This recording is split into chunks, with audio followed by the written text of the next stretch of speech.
did you see the video of the police officer at the school board meeting in Louisiana arresting a teacher?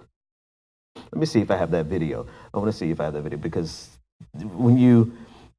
I think I saw that video first and then I saw the article immediately after saying that someone had hijacked the radio frequencies of police officers and streamed "Fuck the Police" by NWA. I think I saw that immediately afterwards. And it's just apropos. It just makes police officers in the United States, are there good ones? I'll let you debate that. But I will say this, that there are too many who take advantage of their authority and they abuse that authority and abuse citizens. And this is how we get to where we are. Let's see if this is the right video. What are you doing? What are you doing? So he's arresting her. And unfortunately, I don't have audio on this. He's arresting her. And at this moment, she's screaming, or he's saying, "Stop resisting. Stop resisting." And the irony of it is we can all see with our eyes, our own eyes, that this woman was not resisting. She fell to the ground, got up, he capped her, and that was that. But he yelled, "Stop resisting." Now, a couple of important things here, right?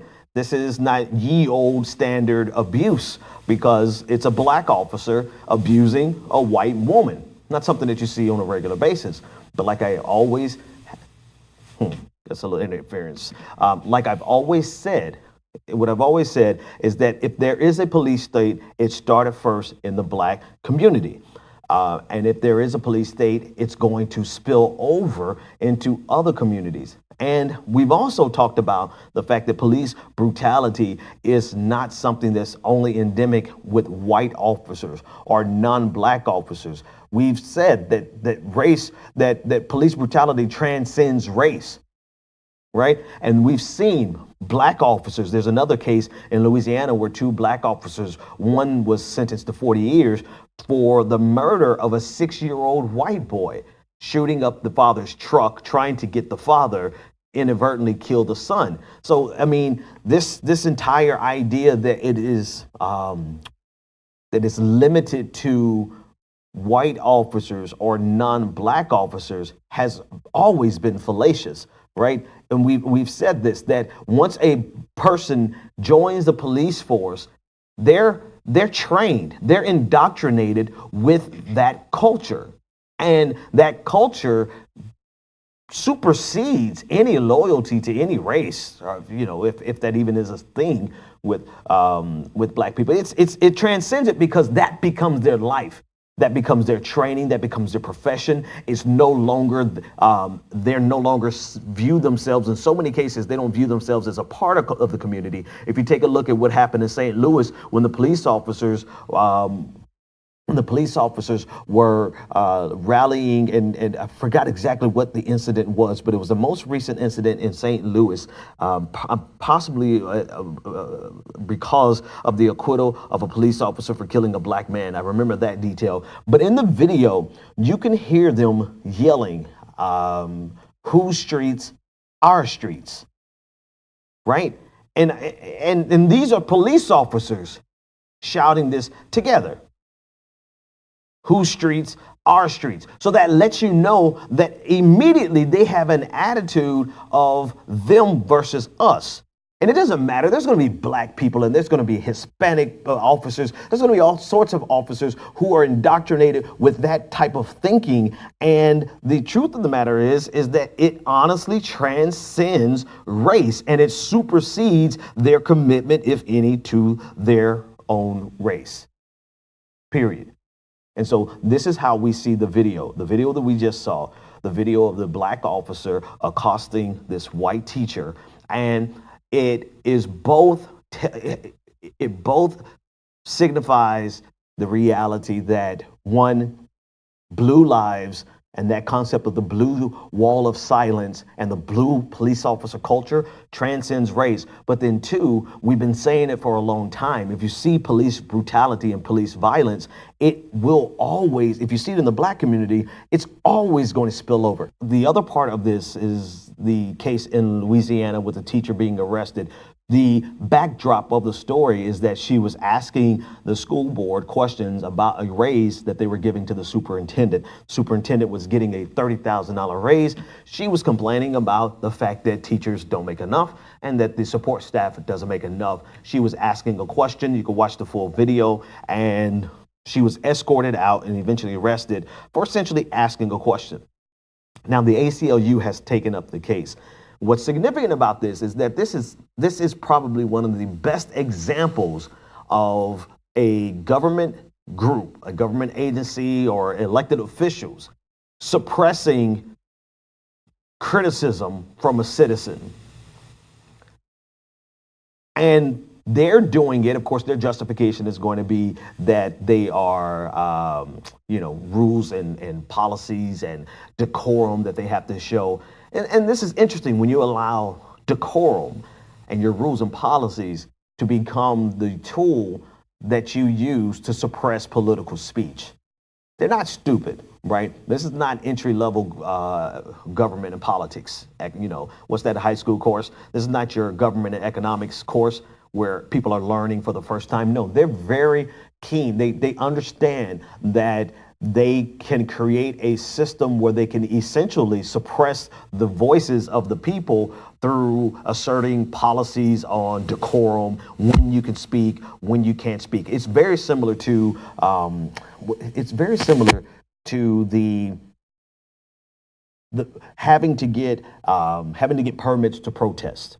Very similar to that. And if you don't have a permit to protest, then you get arrested. Well, in its own way, that is an infringement on our First Amendment rights to free speech, the right to assembly. But they have very strong policies and procedures and protocols to insist that if you are going to protest your government, it has to be within the confines of something that they're comfortable with. I'm finally getting to my point. So the government has always, and very intentionally in the later years, they've always structured your protest and your dissent and your criticism. They've always structured the manner in which you can deliver that in a way that's palatable to them. And so long as it's palatable to them, it's not really threatening to them. And it doesn't really challenge them. This is the perfect case of how the government can give you the illusion of free speech when in reality you have confined speech. And the speech is perfectly confined to the parameters that are non-threatening to that government. The ACLU has taken up the case, and I don't know if the case is going to go into the broader question of the restrictions that the government can place on your speech and on your protest under the guise of protocol, under the guise of decorum, under the guise of rules and regulations of order.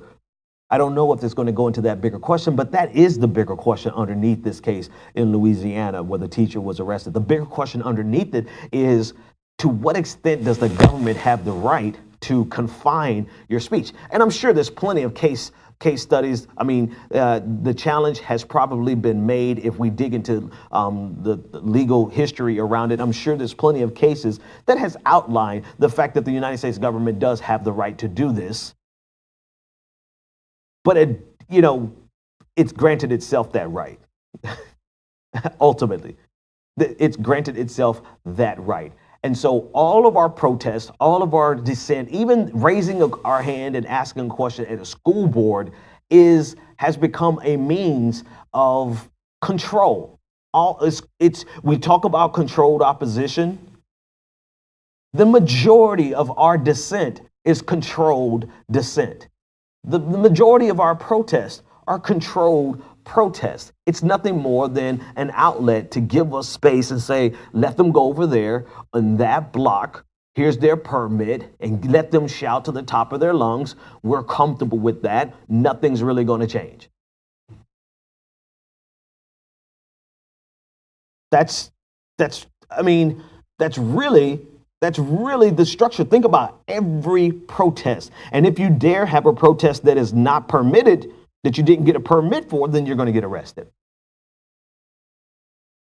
In the bigger scheme of things, if we go up to another level, if we go up to the 30,000 foot level, the big picture is that there's really no amount of protest that the United States government is not able to absorb and co-opt into its structure, into its system, into its and I want to re-say the word system so that I can put emphasis on it's systematic. It is the structure. It is perfectly within the acceptable operating parameters of our government to have loud and boisterous protests that are confined in the manner that is permissible by the government, confined by a manner that is permissible by the government.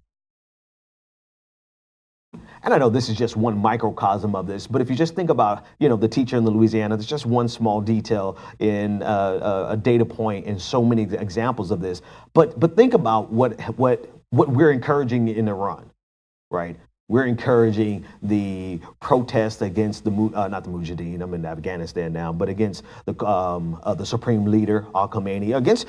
In actuality, we're supporting the protest against the entire regime, against everything that has happened since the 1979 Iranian Revolution, right? We're supporting that. And we're supporting it to the point that we want to see those protesters. When I say we, I'm talking about the United States government, the American regime. We want to see those protesters eventually turn into a revolution and overthrow the supreme leader and the theocratic government of Iran, the Iranian Republic. Think about that. That's what we encourage abroad. We encourage the Arab Spring. We encouraged the overthrow of Muammar Gaddafi in Libya. We encourage the protesters in Syria. We encourage all of these protesters whose protests are unconfined, right? Uncontrolled, because it's in the region, and stick with me on here. In the region, protest is. In the Middle East region, protest is something that's already dangerous, already frowned upon, something that could already cost you your freedom. There's no express guarantee or right to protest there. And so any type of protest becomes a threat to that government. America realizes this. America already knows this. And so they say, okay, instead of us suppressing protests, let's co-opt all protests and make sure that everyone has the opportunity to say what's on their mind. Let them vent. Let them go into the streets within this area that we're going to permit, and let them protest. Because if we don't let them protest, then they will protest outside of the parameters that are acceptable to us. I really didn't mean to spend this much time on this, but this is actually something that I've thought about in the back of my mind for a long time. And I think this one little example in Louisiana perfectly exemplifies what America does to the spirit of protest and why there will almost never be another revolution in the United States, even a political one, not a violent one, but a political one, because it is perfectly structured to co-opt everything that we want to do. Even my goddamn broadcast, right? Before I finish, I am going to go back and express the hypocrisy of what's happening with America encouraging protest and revolution in Iran, but we won't do it here. But it reminds me of the episode of Black Mirror, 13 million credits, where the young black guy who's now in the British black guy who's now playing a role in Black Panther, he lost it. He literally lost it, and he was getting ready to take his own life on whatever streaming, international streaming. They had a single broadcasting system that broadcasted to everyone. So everyone that was locked in the system was locked in the system, and they had to view this guy's video. And as he lost it and he started to protest, and he was getting ready to protest by killing himself, the system got smart, or smarter. And they immediately, on the spot, began to applaud him. They applauded him. Everything that he said, they applauded him. And he didn't know how to react. He had the glass, the shiv right next to his throat. He didn't know how to react because he thought that he was going to have to kill himself for real. He thought that this was a genuine, legitimate protest. He was going to protest with his own life. The system immediately co-opted him, started clapping, and they gave him his own show. And so every night for the rest of he was rich, successful, and every night he would broadcast with the knife to his throat. That's exactly what the United States of America has done with protest. Even with my show, all of us are part of a controlled resistance because we're operating in the acceptable parameters that the government has already approved. I'm not saying anything other than just to think about it like that.